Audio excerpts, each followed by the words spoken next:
Something that Motorola has done a bit of work on is the built-in music player, and it will actually recommend different songs and stations and videos for you. As you can see, you can scroll through the different recommendations in this neat little carousel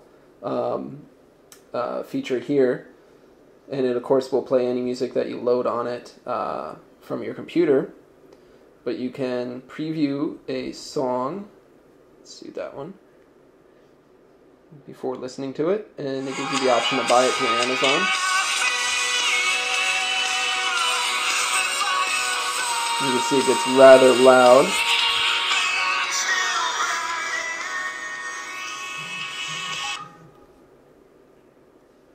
Pretty neat feature, and the carousel mode is pretty cool. We see this reflected throughout much of Motorola's custom apps on the Photon, including the gallery app, which we'll take a look at a little bit later. Something that also is very cool is if you pop open the kickstand, let's get that open, it gives you the option to launch a special interface called the widget clock, which offers a kind of a bedtime clock with different widgets that you can customize and shortcuts here, so you can load up different shortcuts and apps and stuff. Gives you weather information, things like that. Pretty cool. Or you could back out of it if you'd like and go right to a landscape view of the home screen. Taking a look at the built-in email application Motorola has provided. It's a pretty sparse-looking application. Doesn't have a whole lot of eye candy and such going on, but it does give you the options to manage multiple messages at the same time. You can have multiple inboxes running at the same time, which is pretty cool. If you open an image, you can view formatted text, which also gives you the option to double tap to zoom. And you can also pinch to zoom as well. Something that the Motorola email app features is push email services. So if your email service provides push, you can utilize it with the built-in email client, which is pretty nice to see. If we take a look at the camera application available on the Motorola Photon 4G, a couple different ways you can launch it. You can launch it with the camera icon there, or if you press the camera key for a second, it will launch the application. It does take a second to load or launch, a little bit longer than we would like to see, but there you go. So the application is pretty sparse as far as on-screen features go, but it does have things like geotagging built in. You can zoom in with the on-screen buttons, or you can use the volume rocker to zoom in as well. We hit this little arrow over here, we can open up a couple different options. There's different scene modes that you can choose for your pictures: portrait, landscape, sports, nighttime, sunset, macro, and a steady shot picture. So many of the modes that you normally see on a standard point-and-shoot camera. You can also add a couple different effects between normal, black and white, negative, and sepia, and solarize. Not quite as many as you'd see on, say, an HTC device, but there are a few there, right there. And you can control the flash.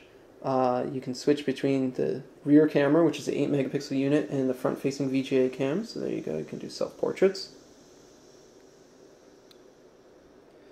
Now the camera, it can be triggered by the camera shutter button, or you can use the on-screen key here.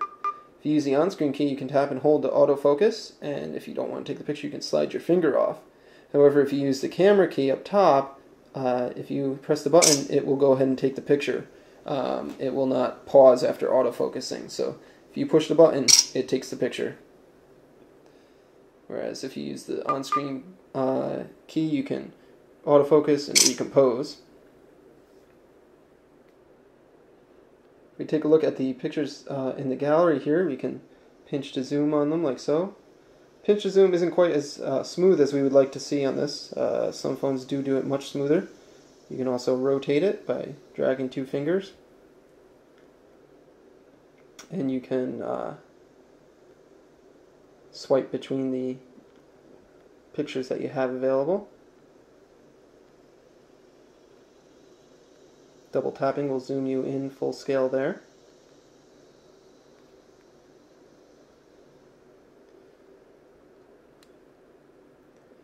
If we take a look at the video recorder, can record in 720p video, but it does not autofocus. You can start recording video with the red button on screen there, or if you hit the shutter key here, and that will start recording the video. While you're recording the video, you can zoom in, which is cool. So you can zoom while recording, which is unique, and you can also mute while you're recording as well. And then you can play that back. That will start recording the video. While you're recording the video, you can zoom in, which is cool. So you can zoom while recording, which is unique, and you can also mute while you're recording as well. Now if we go back to our main gallery application, you can see a few different things in the gallery application. You've got your friends' photos from Facebook, which is pretty cool, and you can scroll through them in this kind of carousel. And you can also comment and like directly right there. Or if you hit the camera roll, you can view the pictures that you've taken on your camera. But you do lose that fun gallery, that fun carousel view. You do have the option to comment or like on a photo in this mode as long as it's been uploaded to a social network. So there you have it. That's a Motorola Photon 4G for Sprint. This is Motorola's first high-end device to come out for Sprint for a long time. It's also Motorola's first WiMAX device to come out for Sprint.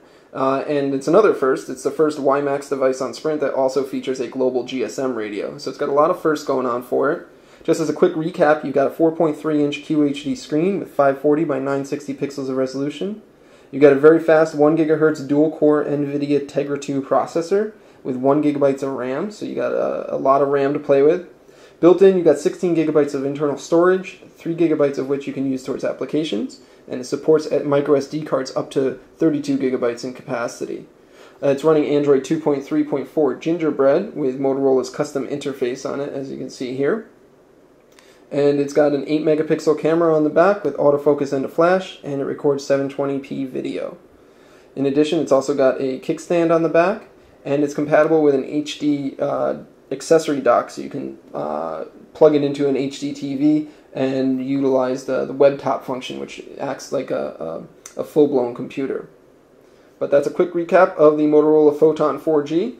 This is Dan Seifert from mobileburn.com. Thanks, guys.